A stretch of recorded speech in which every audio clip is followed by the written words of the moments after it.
Inselmulkom u natukom il-lejla tajba. Din hija xandira diretta mis-Santwarju ta' Pinu fl-Arb Għawdex, fejn se nwaslulkom il-lezzjo divina għal dan ir-rabaħat tal-għid. Fil-liturġija tal-lum il-Knisja tippreżentalna il-figura sabiħa ta' Ġesu ir-Raj it-Tajjeb, illi hu ħsieb tan-naġġ tiegħu u għalihom jagħti ħajtu. Għalhekk il-Vanġelu li se nisimgħu llum minn San Ġwan propju jippreżentalna din il-figura sabiħa illi Ġesu jażel illi jxebbaħ ruħu magħha, li spjega f'din il-lezzju divina sejra ssir minn Monsignur Joseph Sultana, Arċipriet tal-Katedral. Nagħtu bidu għal din iċ-ċelebrazzjoni nkantaw flimkien ir-Raj u s-Sitt tiegħi.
Fl-isem tal-Missier u tal-Iben tal-Ispirtu Santu, il-grazzja ta' Siedna Ġesu Kristu li mħabba tal-la missierna u l-għaqda fl-Ispirtu Santu tkun magħkom il-koll.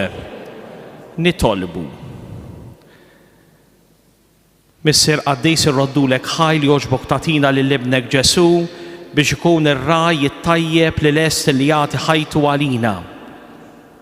Għatina l-grazzja u l-għajnuna meħtieġa sabiex narfu nkunu dejjem naċ tal-merħla tiegħu, konvinti li ħadd bħalu daqsu mu għaless li jagħti ħajtu biex jeħlisna minn tant perikli.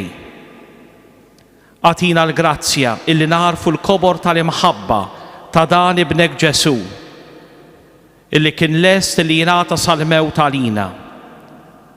U għatina li f'dan iż-żmien tal-għid nifirħu dejjem aktar bil-ħajja l-ġdida li huwa oġbu jagħtina sabiex faqda sħiħa miegħu nibqgħu mexxin lejn il-merat ta' dejjem.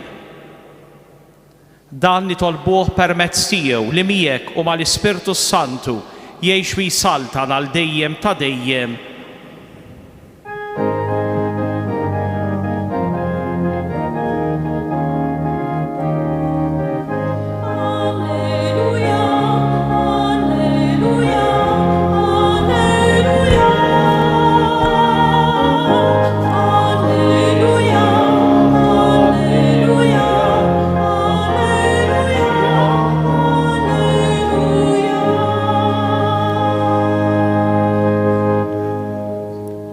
Qari mill-Evanġelju skont San Ġwan. F'dak iż-żmien Ġesu qal: Jien ir-Raj it-Tajjeb, ir-Raj it-Tajjeb jagħti ħajtu għan-naġġ tiegħu. Il-mikri li mhuwiex ir-Raj u li n-naġġ mhumiex tiegħu jara l-lupu ġej u jħalli n-naġġ u jaħrab, u l-lupu jaħtafhom u jxerridhom. Mikriju u ma jħabbilx rasu min-naġġ. Jiena ir-Raj it-Tajjeb, jien nara fin-naġġ tiegħi u n-naġġ tiegħi jarfu lili bħalma l-missier jaraf lili u jien naraf lill-missier. U għan-naċ tiegħi nagħti ħajti. Għandi wkoll naġ oħra li mhumiex minn dan il-maqjel, lilhom ukoll jeħtieġ li niġbor u huma jisimgħu leħni u jkun hemm merħla waħda, raj wieħed. Għalhekk iħobbni l-missier għax jien ngħidha ħajti biex nerġa' nħodha. Ħadd ma jħodili, iżda jien nagħtiha minn rajja. Għandi s-seta li nagħtiha u għandi s-seta li nerġa' noħodha. Din hi l-ordni li ħadd mingħand missieri. Il-kelma tal-mulej. It-tifħili ila Kristu.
Dan ir-raba' ħadd tal-għid magħruf bħala r-raj it-tajjeb jiddistingwi ruħu mit-tliet tiħdud tal-għid li iċċelebrajna diġà għaliex sa issa fil-ħdud tal-għid konna din nisimgħu ir-rakkonti tal-qawmien tal-Mulej Ġesù kif insibuhom lejn it-tmiem tal-Vanġeli.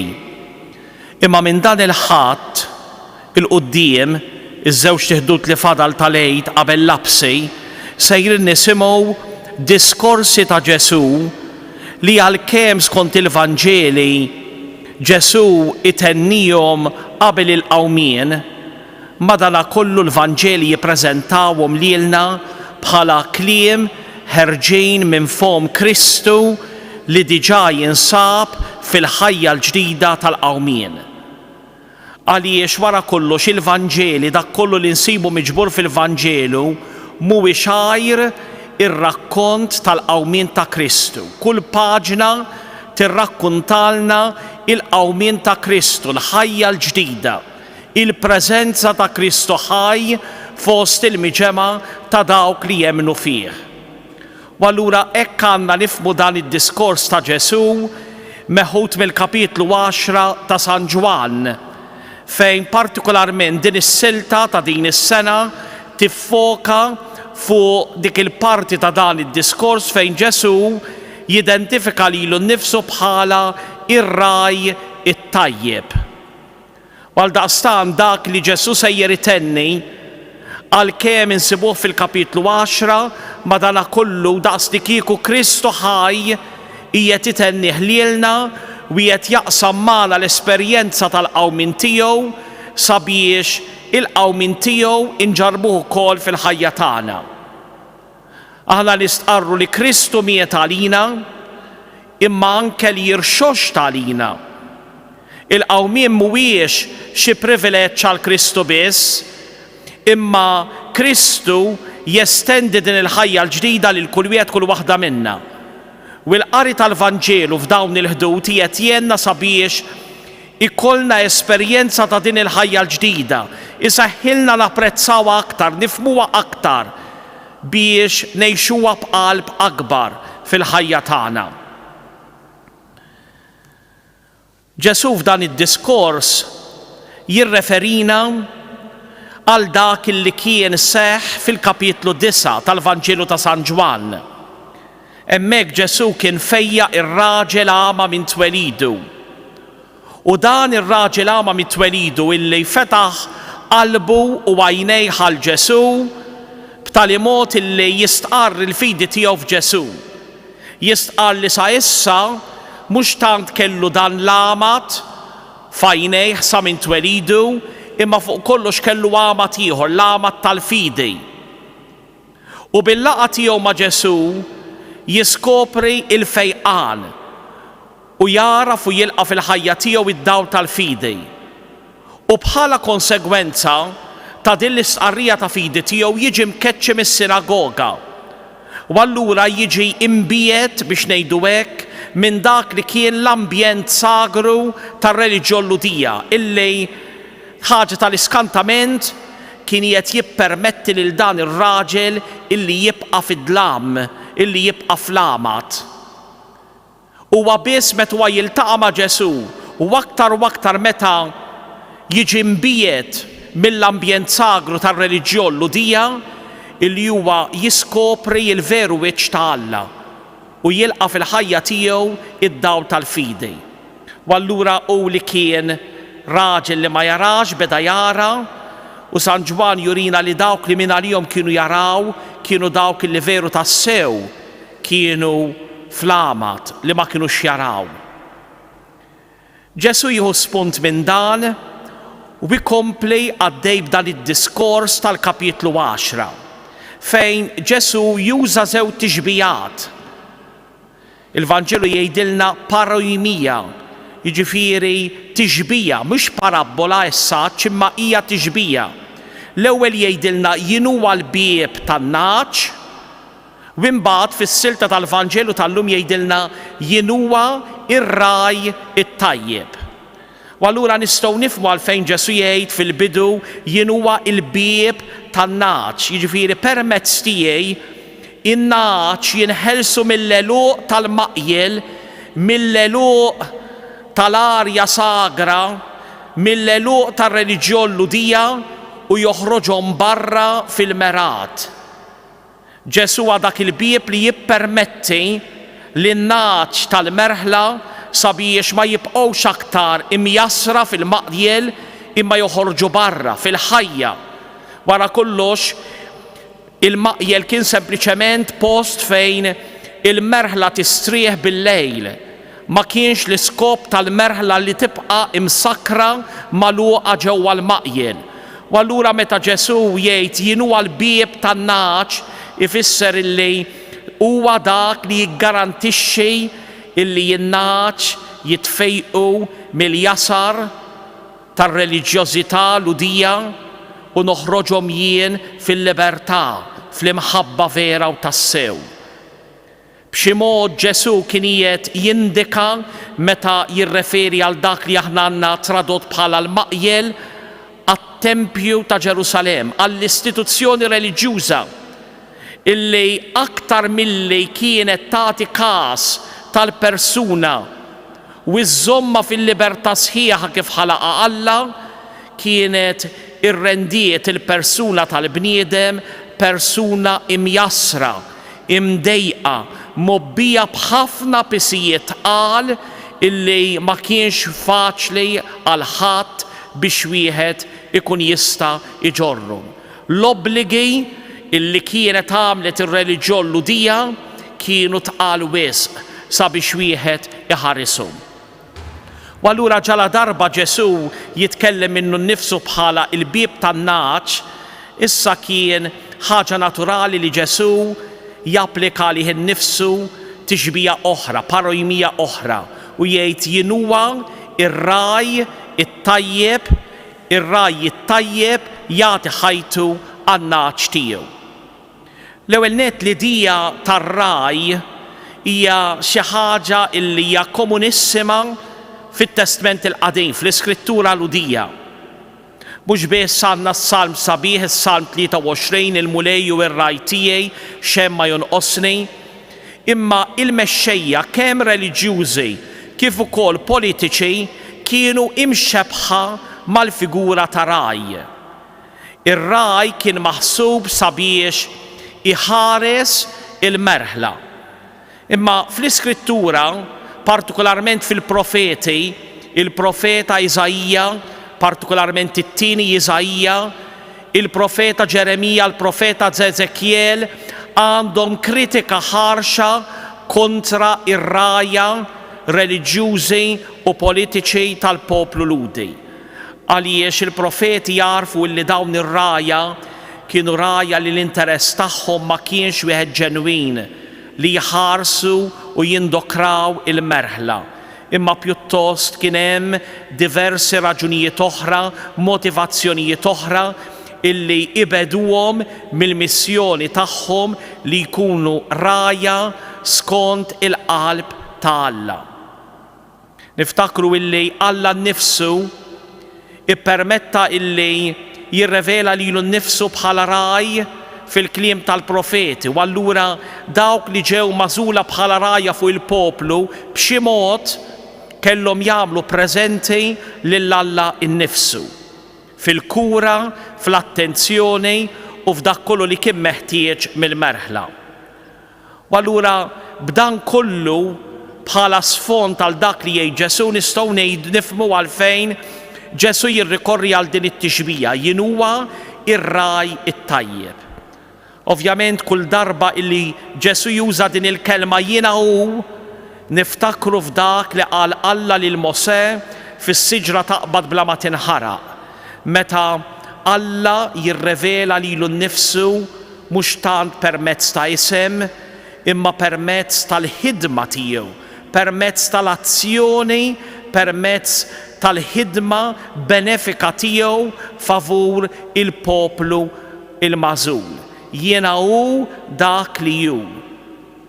Dan huwa Alla illi m'għandux isem, imma għandu imġieba, għandu azzjonijiet ta' imħabba, ta' favur lejn il-poplu ta' Iżrael. U Ġesu meta jgħid jiena hu, ħafna drabi jgħidha jiena hu, f'dan il-Vanġelu għal darbtejn jiena hu ir-raj it-tajjeb, qiegħed jassumi din il-dimensjoni divina ta' Alla. Ġesu li huwa espressjoni tad-divin, tal-misteru ta' Alla. U allura mhuwiex aktar Alla mbiet, imma Alla qrib il-poplu tiegħu. Jiena ir-raj it-tajjeb.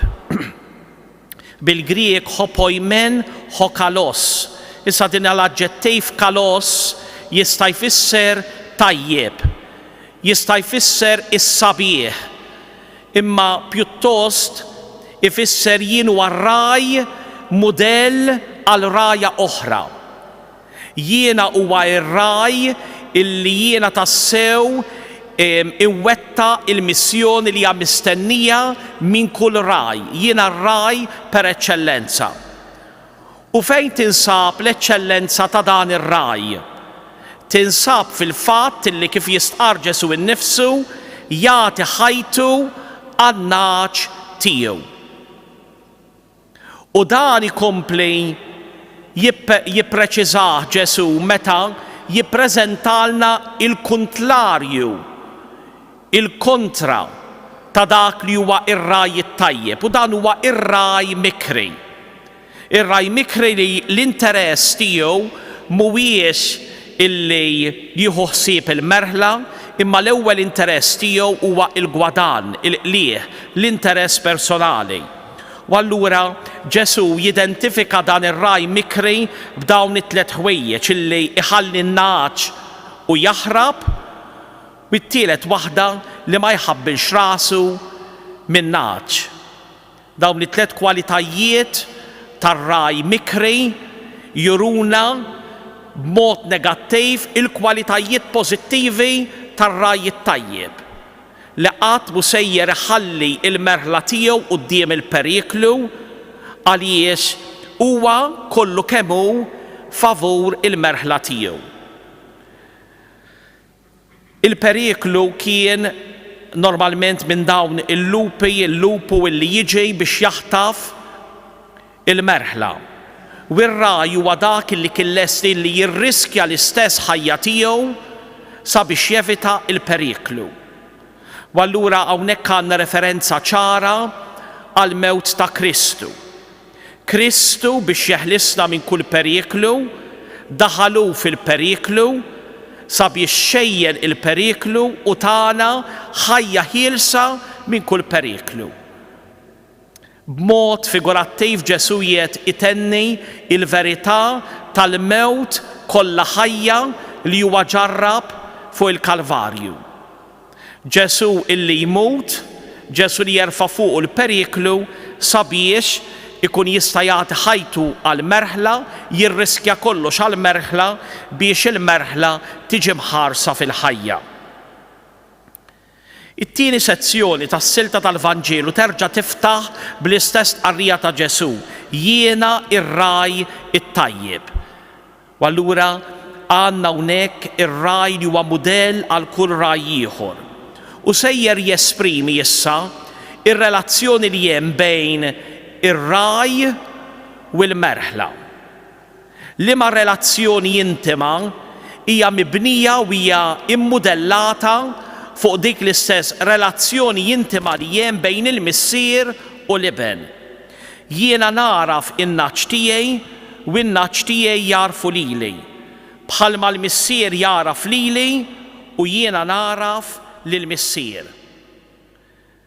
Issa hawnhekk meta aħna insibu dan il-verb taraf, maħniex qegħdin nifhmu dak li normalment nifhmu bih aħna. Illi wara tant snejn inkunu ltqajna ma' xi persuna u minkejja li jkunu għaddew tant snejn u l-persuna tinbidel, xorta iseħħilna nidentifikaw dik il-persuna, narfu dik il-persuna. Maħniex qegħdin nitkellmu fuq dan it-tejp ta' għarfien.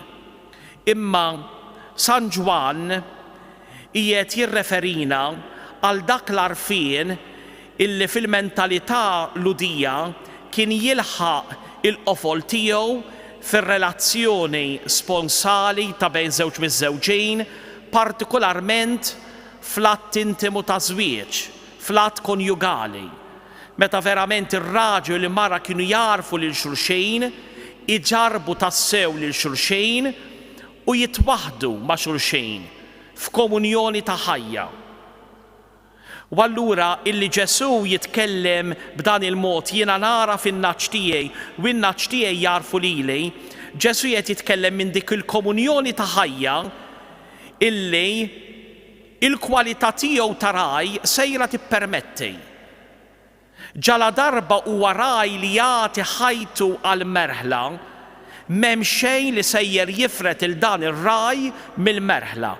Xejn mu sejjer jinfilsa ruħu bejn ir-raj u l-merħla. Għaldaqstant minn naħa din hija assigurazzjoni illi l-qawmin ta' Kristu tassew għadda fuqna, fl-istess waqt hija wkoll kelma ta' kuraġġ biex jiġri x'jiġri fil-ħajja, aħna fiduċjużi illi aħna nibqgħu f'din ir-relazzjoni ta' intimità, ta' mħabba kbira ma' dan Kristu li huwa ir-raj it-tajjeb tagħna. U din ir-relazzjoni hija tant b'saħħitha, din l-intimità hija tant kbira, tant ma tintemx bħalma qatt ma ntemmet ir-relazzjoni ta' intimità bejn il-missier u l-iben. Bħalma l-missier jaraf lili u jiena naraf lill-missier. Il-ħajja kollha ta' Kristu hija kollha kemm istqarrija illi u l-missier kienu dejjem maqudin flimkien. Dak tal-missier kien tal-iben u dak tal-iben ma kien xejn għajturija ta' dak li huwa il-missier. U allura b'dik l-istess intensità, intimità ta' mħabba, komunjoni ta' ħajja li hemm bejn il-missier u l-iben, dejn sejra tkun estiża anke għar-raj u n-naċ tal-merħla tiegħu.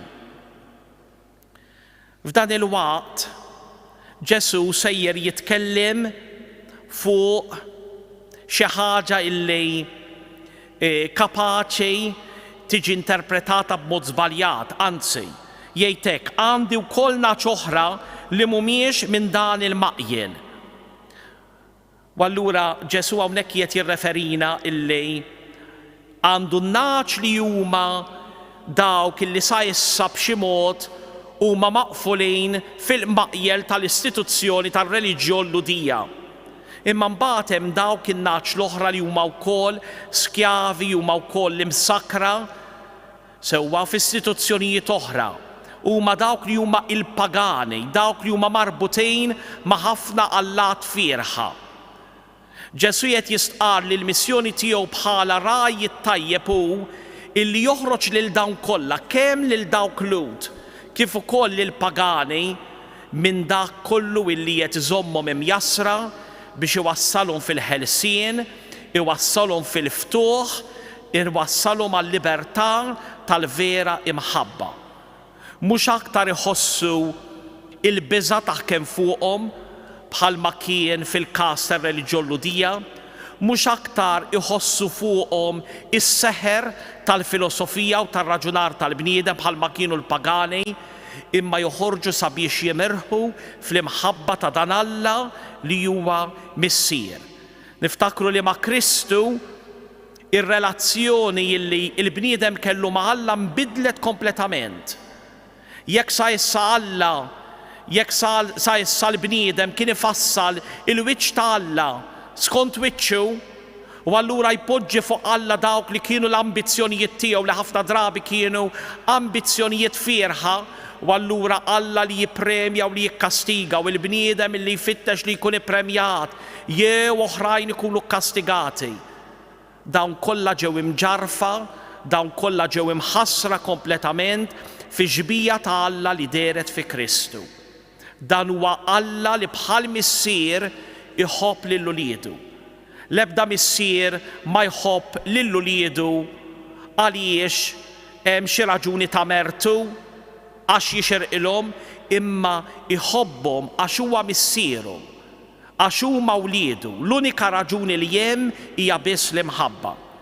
U dan hu li qed jidher fi Kristu. U allura dan il-vers illi anke matul l-istorja tal-Knisja ġie interpretat b'mod ekumeniku fis-sens illi Kristu jrid jiġbor flimkien lil dawk kollha li jistqarruh bħala r-raj tagħhom, hija xi ħaġa li forsi hija imposta fuq it-test. Imma pjuttost illi l-Vanġelu Ġesu qed jitkellem fuq il-fatt illi Kristu fil-missjoni tiegħu bħala raj it-tajjeb jeħles lil bniedem kemm dawk Lut kif ukoll pagani minn dak kollu illi iżommhom fl-għeluq u fil-jasar. Dan iwassalna għall-aħħar parti tal-Vanġelu illi hija l-aktar parti intima fis-sens illi Kristu iseħħlu jesprimi, jartikola fi kliemu l-esperjenza tal-qawmien.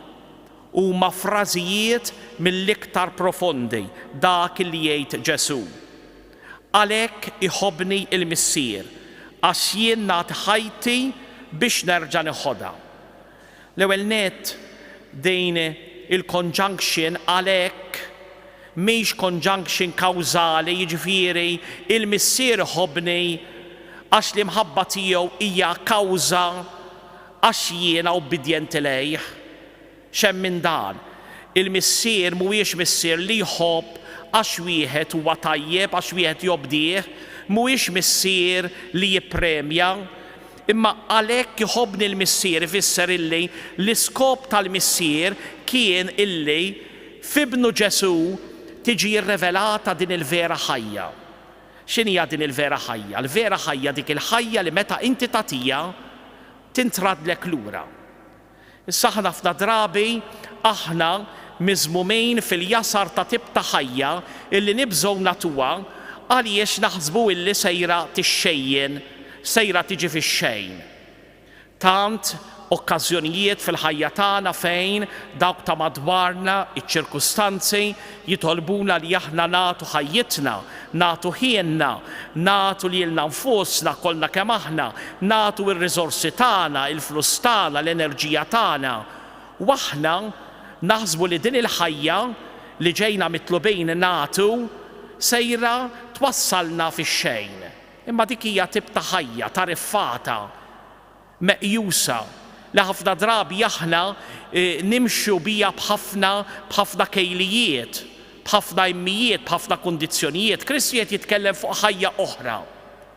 Dik il-ħajja ta' min jagħtiha kollha kemm hi, u għax jagħtiha kollha kemm hi, din il-ħajja sejra twassal biex wieħed jidħol f'ħajja ġdida. Il-ħajja ta' Kristu illi deret fil-mewt tiegħu fuq is-salib li ma kienitx ħajja għal mewt imma kienet ħajja għal ħajja isbaħ. U allura Ġesu jgħidilna jiena nagħti ħajti biex nerġa' nieħodha.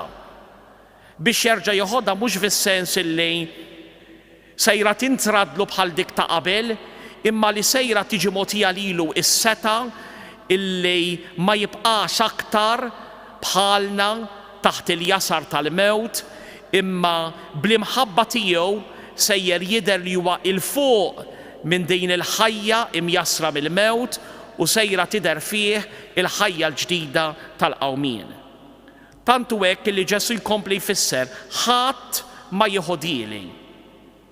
Ħafna drabi aħna naraw lil dawk ta' madwarna teddida għalina. Min jitlobna xi att ta' karità, min jitlobna xi pjaċej, min jitlobna li nisimgħuh, min jitlobna li nassistuh, naraw illi sejjer joħdilna l-ħajja. Bħal donnujiet jitlobna li niġu espropjati minn din il-ħajja. Imma aktar ma din il-ħajja nżommuha u nagħmluha tagħna, aktar nitilfuha. U għalhekk Kristu jgħidilna ħadd ma jieħodili. Fil-każ ta' Kristu, mhux lil Kristu mhux qatluh, mhux ħadulu l-ħajja tiegħu, imma Kristu kien tant ħieles fl-imħabba illi offra lilu nnifsu. Iżda jiena nagħtiha minn rajja. Dan huwa r-raj li jagħti ħajtu għal merħla għax huwa lest illi jagħti ħajtu minn rajh. Ma jżomm xejn għalih, m'għandu l-ebda dubju fuq dan u dak li jagħmlu tassew ħieles. Jemmen bisħieħ li din hija t-triq, dan huwa s-sigriet għal vera ħajja. Li jekk ħajtek tħallihom joħdu ilek sejra tintilef. Imma jekk inti ħajtek sejjer tagħtiha minn rajk, sejra tintradlek lura f'ħajja isbaħ, fil-ħajja tal-qawmien. Ġesu jkompli jgħid għandi seta li nagħtiha u għandi s-seta li nerġa' nieħodha. Quddiem Pilatu Ġesu sejjer jistqarru jgħid li kieku is-seta tiegħek ma ġietx mogħtija lilek ma kien ikollok l-ebda seta fuqi. Għalfejn Ġesu qed jitkellem hekk? Għaliex f'Ġesu sejra tidher is-seta tal-imħabba bla qies.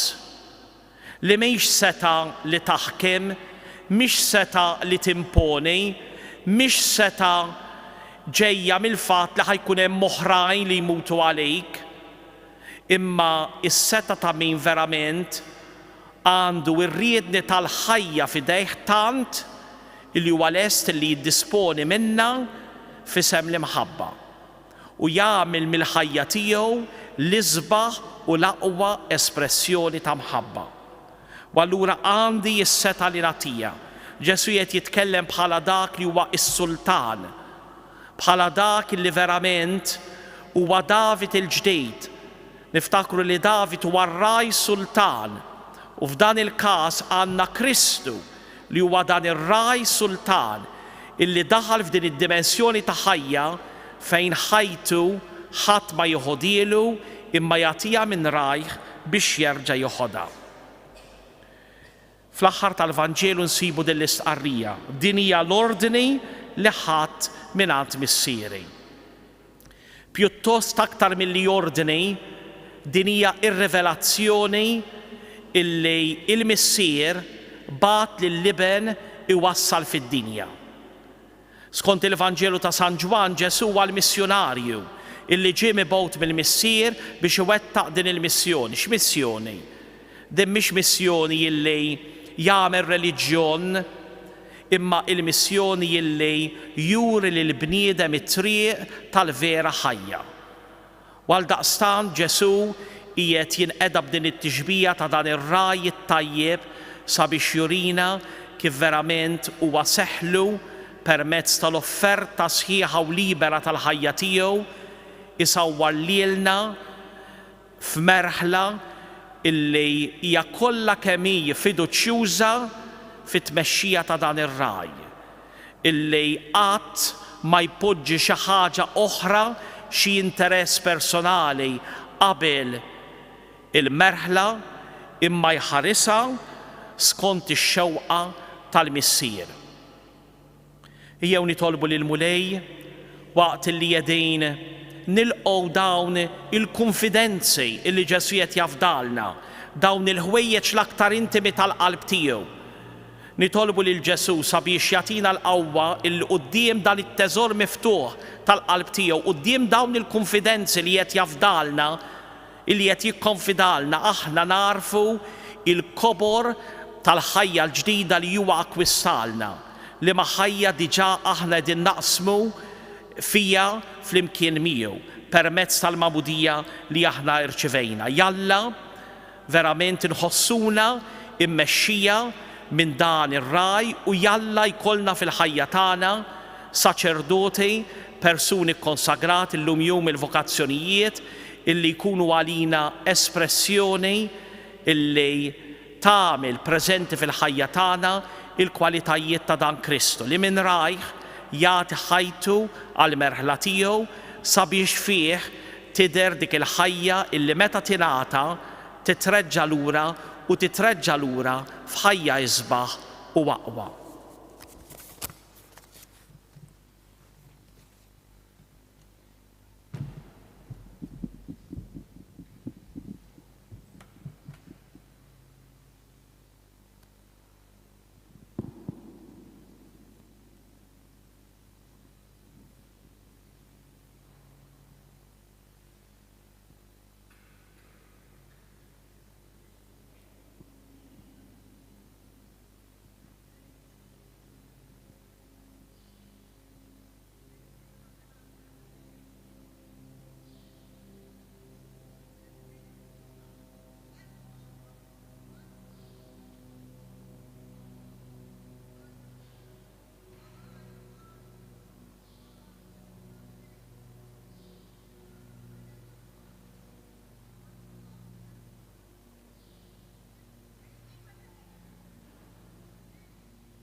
Inhumu bil-wifqa, jew nagħmlu l-qalb u qudiem din il-kelma li smajna b'dak li għallimna Ġesu insejħu lill-Alla tagħna b'missier tagħna flimkien nitolbu inkantaw.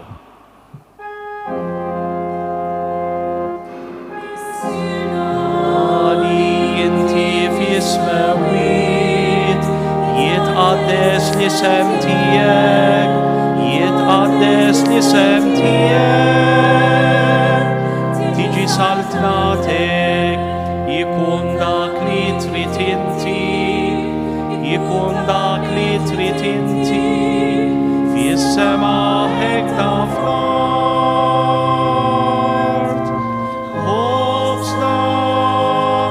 Ħobżna ta' kuljum. Atina l-lum.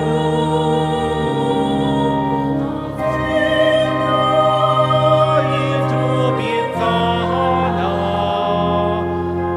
Ħafna jidru bit-tagħna. Ħalma aħna l-kol naħafru. Min ħati għalina. Febda tiġri jizdeħ nista min kull deħeni.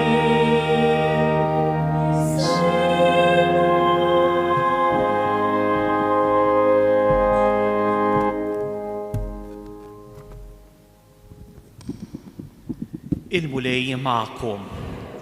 Iberikkom u ħariskom Alla li jista' kollox il-Missier, l-Iben u l-Ispirtu s-Santu.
U waqt li jitkanta dak l-innu sabiħ illi javoka din it-tema sabiħa tal-lum fil-liturġija tal-kelma, il-figura ta' Ġesu ir-Raj it-tajjeb, naslu biex nikkonkludu x-xandira tal-lejla mis-santwarju ta' Pinu f'dan ir-rabaħat tal-lejt meta kull sena il-Knisja tippreżentalna il-Vanġelu tar-Raj it-tajjeb. Niftakru nitolbu għal aktar vokazzjonijiet hekk kif illum ukoll niċċelebraw jum ta' talba għal vokazzjonijiet fil-Knisja, kull tip ta' vokazzjoni minn dawk saċerdotali u reliġjużi anki għal ħajja lajkali u miż-żewġa. Barra minn hekk infakru li bil-mod il-mod qed noqorbu lejn tmiem dan iċ-ċiklu ta' Lectio Divina għal din is-sena imxandra mid-Djoċesi ta' Għawdex mis-Santwarju ta' Pinu. Il-ħadd li ġej ikollna lezzja oħra dejjem fis-6:30 ta' filgħaxija, dawn jibqgħu sejrin infakru sa nhar Pentekoste 19 ta' Mejju. Mill-bqija ma tfadlina xejn li f'nirringrazzjawkom illi segwejtuna. Dawn il-Lectio Divina tistgħu dejjem issibuhom fuq il-paġni ta' YouTube u Facebook ta' Djoċesi ta' Għawdex, waqt li nirringrazzjaw ukoll lil UTV illi permezz tiegħu jixxandru wkoll fuq it-televiżjoni. Natukom il-lejla it-tajba.